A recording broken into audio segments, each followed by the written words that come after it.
Greetings, fam. So, I hope the day is treating you well.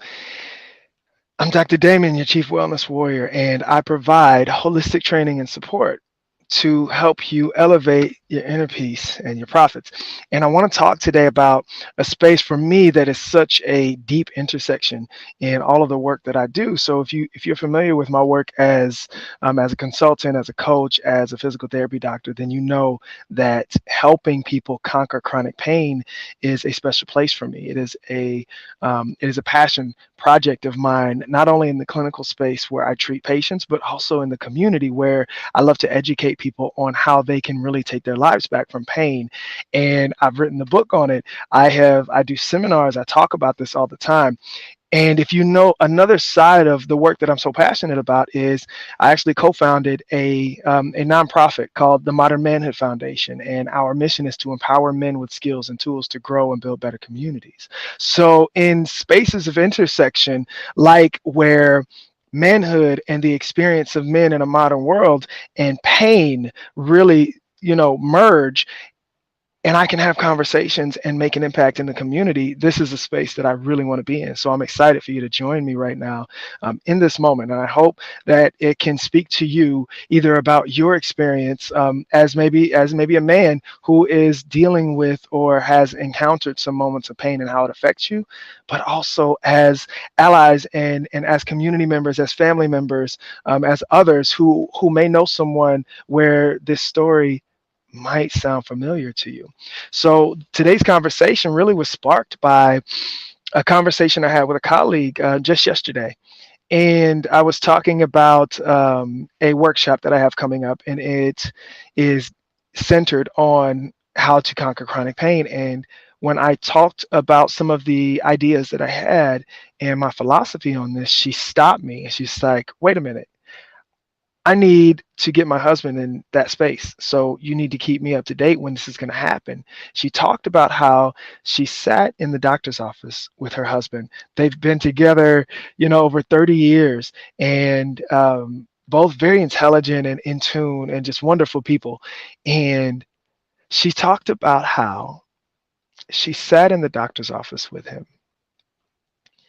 And she said, like, my jaw dropped listening to him talk about how much pain he's in to this doctor. And she said, it caught me off guard because I'm sitting here thinking, well, how come I didn't know about this? I live with you. I see you. I love you. I serve you every day. And I don't know. I didn't know that you were in this much pain, especially in the space of being a healthcare provider. So that really had me thinking about this since yesterday, the realities of what the experience is when it comes to dealing with pain as a man. And so hopefully I can share with you guys some things you can take with you to help you along on your journey, or to help someone a family member or maybe a patient who is going through this space. So first, we have to really understand and kind of clear the space about what society says about pain. Right, especially when it comes to manhood. I know everyone's heard the old adage that pain is weakness leaving the body, right? So as a man, we are often taught to pursue pain, and that it is honorable to be in pain because you are overcoming weakness, or that the presence of pain is proof that what you're doing is correct, right, or even valuable. So when we look at the reality of how pain shows up in our lives, especially as men, we almost wear it as a badge of honor, right? We talk about rough and tumble boys, and we look at societal experiences like football and sports, and we look at war and what that tells us psychologically and socially about the experience of manhood is that pain is just part of the game, and the real successful men are the ones who can deal with the most pain. And that is one of the areas that we really, really have to explore and understand better. So I'm excited to see that there's more research and more focus on understanding that, so that we can all move into the space appropriately, so that we can be our very best and not just simply be martyrs to pain. Another thing that I know you've heard is that real men dot dot dot. I'm gonna let you fill it in because it doesn't even like there's so much out there that we say to ourselves or to our boys about just dealing with pain. A real man is gonna do whatever he has to do, and no matter the cost. And yes, there's it is valiant to be courageous and to be strong and to have perseverance. But when it comes to pain, so many men feel like, again, that presence of pain is proof that they're doing the right thing. And we don't get to the space of actually being able to grow into the areas that we need to so that we can be our very best. And I know everybody's heard the term man up, right? Oh, you in pain? Man up. Just deal with it. I mean, you a man. You a man, right? Men hurt because men A, B, C, and D. So therefore, pain is manhood. And it's there's no space.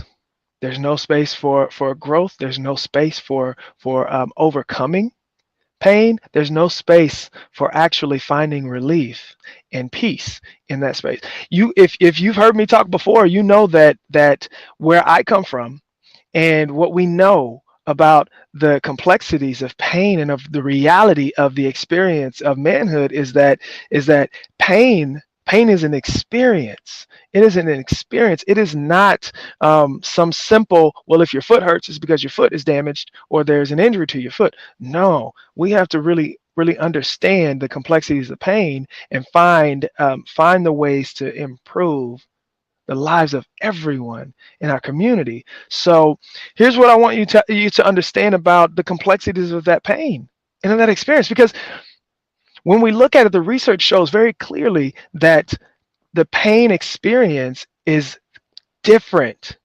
for the gender roles. The experience of pain and the effects and implications of pain are different for men as they are for women. For instance, when pain is an issue for us, women seek out care, they seek out relief, they seek out ways to take care of the pain much sooner than men do. As men, we sit with it, we think that it's just a part of the game, we don't acknowledge it, we don't honor it, and we don't address it. And so when women seek out help sooner, it means that they don't get entrenched as much in the physiological effects of chronic pain. I talk about how when we are in chronic pain, and that means that we're in pain on a daily basis more than 7 days in a row, it can trigger your body to ramp up your pain. You start to feel more pain, or you start to feel pain in other areas of your body or your experience simply because it's been there long enough.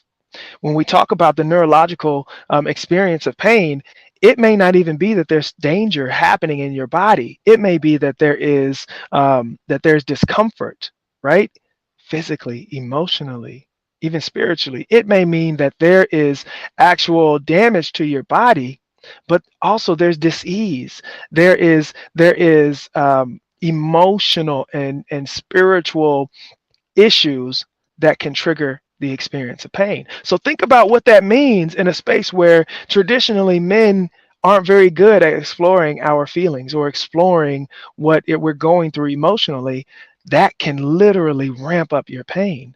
And that can be a big influence on how you experience pain and, more importantly, how you conquer pain. So when we talk about some of the main differences in how we live and associate and relate to pain, women seek out help sooner, which means they find more relief more often, right? Another difference is that men after experiencing a day or a moment of pain, the next day their mood is much worse.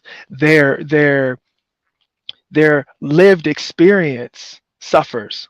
Their relationships the next day, you'll see he's moody or he's short or he is frustrated more. He is not as happy. He's not bouncing back easily. You notice a difference that when men encounter pain like that, they have worse days to follow more often, whereas women have a more balanced experience of pain through the days. So yes, women experience and report statistically higher levels of pain on any given day, but for men, no matter what that level was, the next day is worse. So imagine the reality of actually having a bad day that has is related to experiencing pain, emotional, physical, right?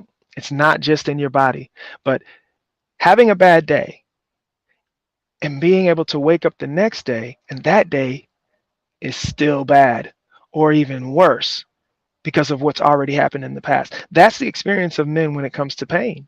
And so we have to really look at how we're addressing that because it is different than than how pain manifests in a woman's life. And then also we know that because of the complexities, men need to really be able to focus on more behavioral and emotional techniques, strategies, and ways to really address their pain. It has to be a central part of our experience so that we can conquer it and really take our lives back. So that really goes to show how men's identities are really wrapped up in how we can provide and how we have the ability to show up in our bodies. So you can imagine if our identities are so tightly wrapped up in how our bodies are showing up, and yet we are combating against pain, which society has already told us is weakness leaving the body, or it is just a part of the process. That cycle of hurting, not being able to show up, not dealing with the emotional ramifications of it, having a next bad day because of yesterday, and being back in pain and starting that cycle all over again.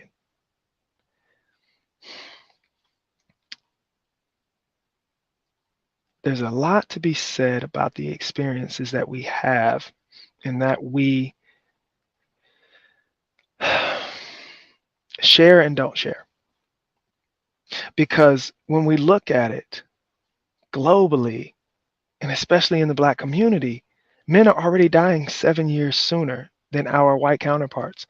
We're already, our mortality is already 7 years shorter. That's 7 years of anniversaries we're missing, 7 years of birthdays, 7 years of retirement, 7 years of vacations, and 7 years of living in joy and peace and seeing the fruits of our labor because we are holding on to and not dealing with stress and anxiety and depression, right?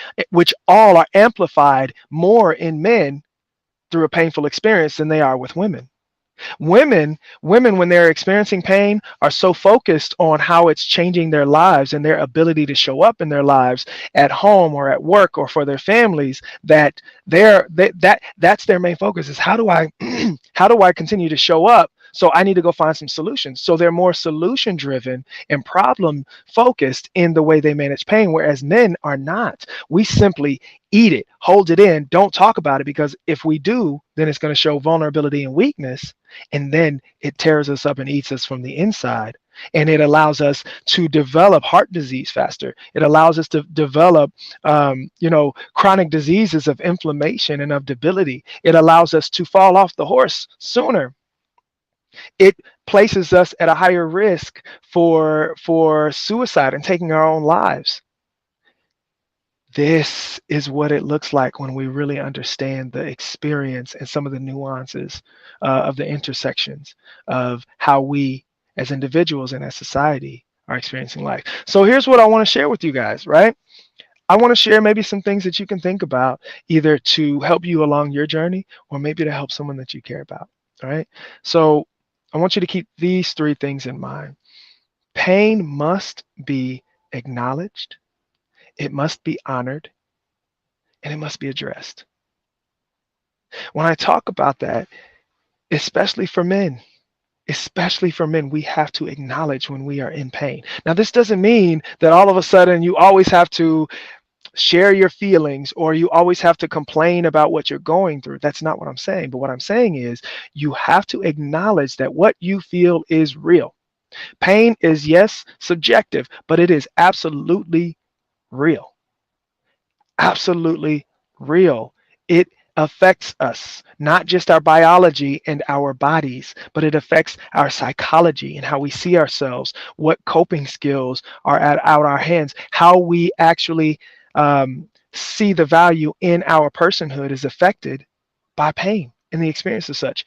And it also affects our social lives and how we show up at work, how we show up for our families, our significant others, our children, our friends. So I need you, brothers, men, to acknowledge when you are hurting to yourself and to those in your tribe, because we cannot help one another if we don't know what we're going through. Okay? That doesn't even mean you have to stop doing what you're doing. I'm not leaning into the space of fear avoidance. I want you to acknowledge what you are feeling and start to explore the connection between your body, your mind, and your spirit slash soul slash spark slash consciousness, what however you subscribe. Acknowledge what is being said between those three areas, because pain is one of those signals. So first you have to acknowledge pain. Second, you have to honor it. You have to honor it or it will grow. And what I mean by honoring it is tap into what the pain is trying to tell you.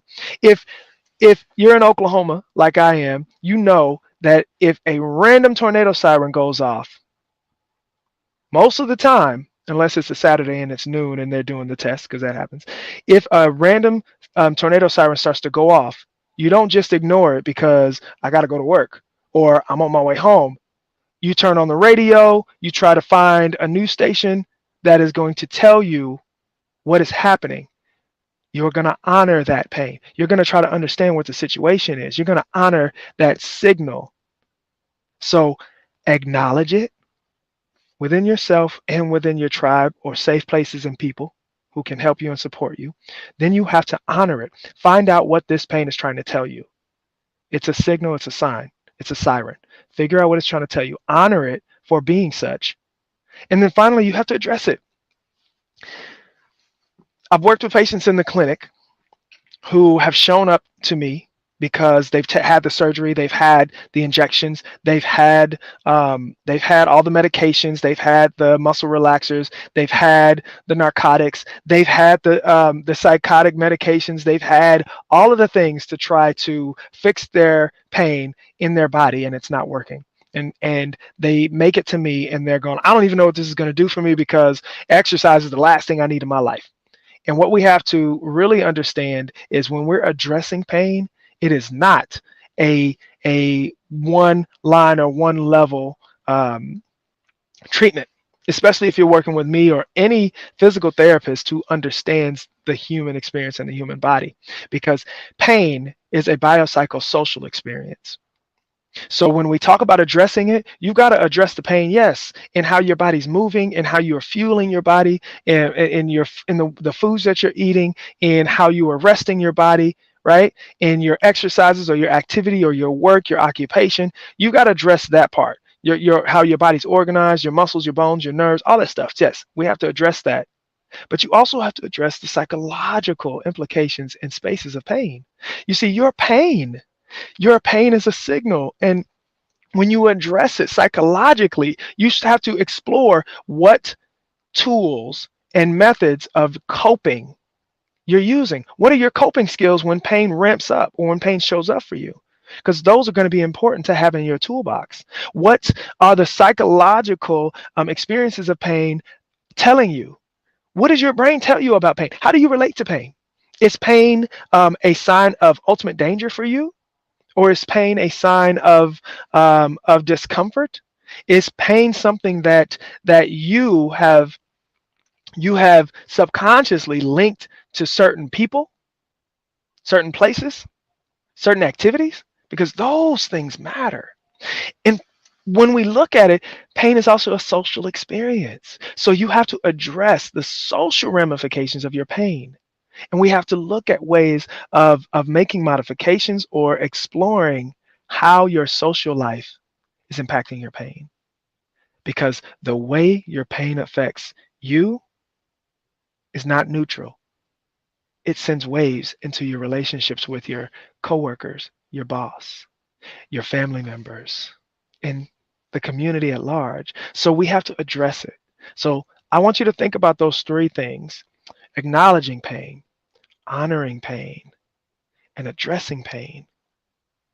I know it's a lot more complex than I stepped on a nail and now my foot hurts.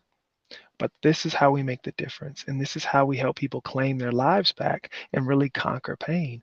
So when it comes to the experience of manhood and pain, we're finally learning how important and how powerful it can be for us to really honor ourselves and take the time in our lives to be able to provide ourselves with self care, to be able to know our tribe and who's there to support us, and to have very clear understandings of what to expect from others and for those others in our world and in our life to expect from us. That is how we conquer pain and how we can acknowledge and honor and address it so that we can all live our healthiest and happiest lives. And this conversation, oh, there's so much more for us to talk about, um, but we're going to finish now. But that is the best segue because these conversations are so important, and I'm excited to have them, and I'm excited to share one of our upcoming events where I'm going to be talking about pain. I'm going to be sharing my book that I wrote about the pain experience. Is the third annual Black Authors Expo. I'm so excited about this event. I went to it last year as just an attendee, and it was amazing. I knew that I need to be a part of this year. So I'm looking forward to showing up and to being able to share more and connect with the community. I'll be selling my book. I'll be booking appointments for clients who want to work with me to help manage their pain or any of the other services that I offer through Willpower Wellness and Consulting. This expo is going to be on February 26th. It is going to be from 12 p.m. to 6 p.m. It's at Rose State College, and it is hosted and carried out by Bell Publishing. They are an amazing company based here in Oklahoma City who are doing some wonderful things for our community. So check them out at Bell Books Boutique and More. It's on Northeast 23rd Street. And join us for this expo. It is free to attend. It's free to attend. And if you want to set up a vendor's booth, or if you're an author who wants to be featured and show up, then you need to contact them. Contact them so that you can get in the know and show up in the spot. I am extremely excited about the work that's happening in this space and about even being able to contribute and to see my community grow in health and wellness. And also be on the lookout because we have coming up this summer, 2023, the Chronic Pain Workshop, which I am excited about putting together and hosting and sharing in the philosophy of how we can conquer pain and take it back from a holistic standpoint, because our experiences and our happiness, joy, health, and profits are all linked. So let's show up for ourselves, our families, and our community together so that we can grow and we can live and we can provide the village that we want our children to thrive in. Thanks for joining me, and I hope that this spoke to you. Please like, comment, share what maybe spoke with you personally or makes you think about some different ways and how you can really approach and conquer pain. Okay? So I'm excited. Thank you, thank you, thank you. Well wishes to you. Peace.